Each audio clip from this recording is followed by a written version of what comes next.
Merci. En réalité, comme je l'ai dit dans mon discours, ce genre d'initiative, c'est très important pour nous parce que c'est une occasion pour échanger sur les différents défis dans le secteur de l'énergie en Afrique de l'Ouest. Et ces défis, comme vous le savez, le premier défi, c'est le déficit en moyens de production et de transport d'énergie électrique.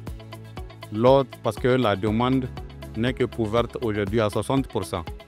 L'autre défi, c'est l'accès aux services énergétiques où seulement 56% ont accès. Donc, quand vous prenez le monde rural, il y a des zones où c'est ou les pays où c'est moins de 10%. Et aussi par rapport aux objectifs qui visent à dire assurer l'accès universel aux services énergétiques à l'an 2030, aujourd'hui nous pensons seulement 4 à 5 pays sur les 15 États membres de la CEDEAO peuvent atteindre cet objectif. L'autre défi, c'est la promotion des énergies renouvelables où, quand vous excluez l'énergie hydraulique, les barrages hydroélectriques, le solaire, l'éolien est très mal exploité malgré qu'on a une grande abondance. Nous faisons partie des zones les plus ensoleillées du monde et aussi la vitesse de vent est très forte pour pouvoir assurer des moyens de production sur l'éolien. Donc, face à ces défis, la CEDEAO a créé, comme je l'ai dit, des agences spécialisées. Une sur les énergies renouvelables, une qui s'occupe de tout ce qui est interconnexion des réseaux, de tout ce qui est la grande production, que ce soit les barrages, les centrales, qu'elles soient thermiques ou à gaz. C'est ce qui fait qu'aujourd'hui, nous avons 14 pays. Vous savez, on a 15 pays, 14 continentaux, plus les îles de Cap-Vert. Mais tous les 14 pays continentaux aujourd'hui sont interconnectés à travers des réalisations des réseaux d'interconnexion qui ont été faits. L'autre aspect, nous avons lancé depuis 2018 ce qu'on appelle le marché régional d'électricité, ce qui a abouti à la construction d'un dispatching régional logé à Calavi, tout près de Cotonou au Bénin, où on peut acheter et vendre l'énergie électrique. Ça veut dire quoi? Ça veut dire qu'aujourd'hui, si le Togo a un besoin de 50 MW, il le dit aujourd'hui et on va trouver dans la région où est-ce que ces 50 MW peuvent être délivrés au Togo.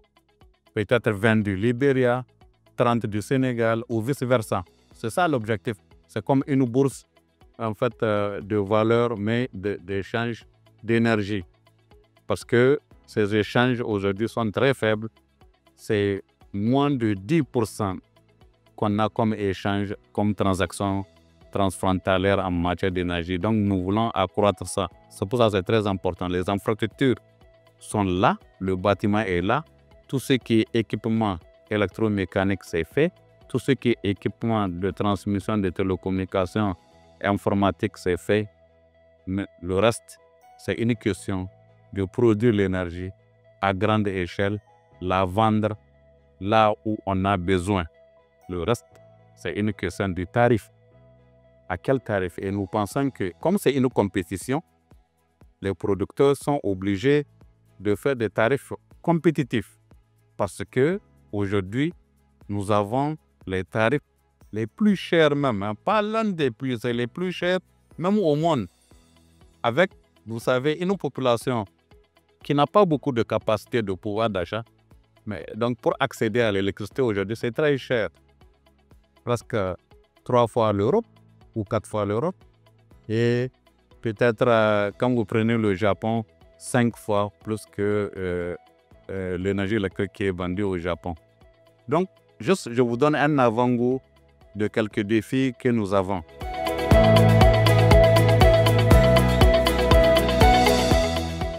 Pour effectivement relever ces défis, vous savez, depuis décembre 2018, nous avons élaboré un plan directeur pour de 75 projets. Et ce sont les chefs d'État et de gouvernement de la CEDEAO qui ont adopté ce plan directeur 2019-2033 sur 15 ans.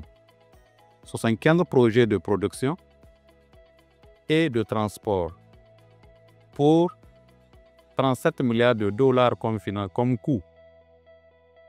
Et avec pour objectif de générer 16 000 mégawatts. Pour vous donner une idée, aujourd'hui, toute la puissance installée de l'Afrique de l'Ouest, c'est à peu près 15 000. Ça veut dire doubler, en fait, la puissance actuelle qui est installée. Je dis bien installée, pas disponible. La disponible, peut-être, c'est juste 10 000 mégawatts pour la région. Et construire 23 000 km de lignes.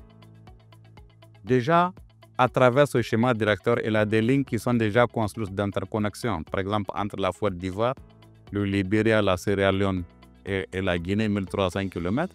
Entre le Sénégal, la Guinée, Bissau, la Guinée et la Gambie, 1700 km. D'autres lignes sont en construction entre le Nigeria, le Bénin, le Niger, le Burkina et ça va rentrer au Togo aussi. Tout ça dans le même projet qu'on appelle Dorsal Nord, qui consiste à construire plus de 1000 km de lignes. C'est en cours. Nous avons aussi d'autres projets en préparation d'interconnexion. Nous avons des parcs solaires au Niger, en Gambie, au Mali, au Burkina Faso et au Nigeria d'à peu près entre 150 à 200 mégawatts. Ça, c'est sur le plan projet concret. Mais aussi, nous avons d'autres programmes d'accès à l'électricité avec la Banque mondiale. Par exemple, nous avons un projet régional d'accès à l'électricité en Afrique de l'Ouest qu'on appelle EPORIP, qui aujourd'hui, si vous visitez des pays comme la Gambie, la Guinée-Bissau, le Mali, ces lignes sont en construction réelle. Il y a aussi la deuxième phase du même projet où est impliquée la République du Niger, le Mali, le Sénégal et la Mauritanie. Et on a une troisième phase où il y aura le Niger, le Togo, le Sénégal et la Mauritanie. Cette troisième phase est en préparation et nous pensons que d'ici la fin de l'année 2025, tout ce qui est recrutement des entreprises qui vont construire ces réseaux, et c'est des réseaux attirés sur des lignes existantes. Nous avons un autre projet similaire. À la seule différence, lui, ce réseau, ce n'est pas sur le réseau, c'est off-grid, hors réseau. Ça veut dire qu'on peut alimenter une entité, ça peut être sur une centrale solaire, ça peut être sur l'éolien. En tout cas, toute solution technologique qui n'est pas forcément liée à un réseau électrique. Et c'est des projets réels qui sont là. Nous donnons aussi des subventions aux petites et moyennes entreprises qui ont pour vocation de vulgariser l'énergie solaire dans l'espace CEDEAO. Nous avons donné beaucoup de subventions et ces sociétés non remboursables comme c'est des subventions, genre une société peut bénéficier de $200 000, $150 000, $250 000 dans les 15 pays de l'Afrique de l'Ouest avec le soutien des barres de fonds. L'autre aspect aussi, c'est la préparation des projets. Parce que qui dit préparation des projets, il faut quand même, puisqu'on a un problème de financement, et pour faciliter ce financement, il faut rendre nos projets bancables. Pour les rendre bancables, viables, il faut mener des études de faisabilité tant sur le plan technique, financier, économique, social et environnemental. Donc, il faut des fonds pour mener ces études parce que les études aussi coûtent relativement cher, bien que ça ne représente 5 à 10% du coût total d'un projet. Donc, il faut par des ressources internes ou externes mobiliser ces fonds pour pouvoir attirer des investissements tant publics que privés. Dans mon discours, j'avais parlé d'un fonds régional qu'on veut mettre en place pour financer le secteur de transport, qui est aussi un autre secteur très important, les routes, les chemins de fer, les ports, les aéroports et l'énergie. On s'est dit que nous avons des ressources pétrolières, gazières, minières, agricoles. Donc, comment instaurer un système de taxation à l'exportation des divers produits de la région? Nous sommes tombés sur les taux à prélever et des simulations ont été faites pour démontrer qu'on peut mobiliser jusqu'à 350 millions de dollars par an si toutefois les pays sont d'accord. Je donne un exemple.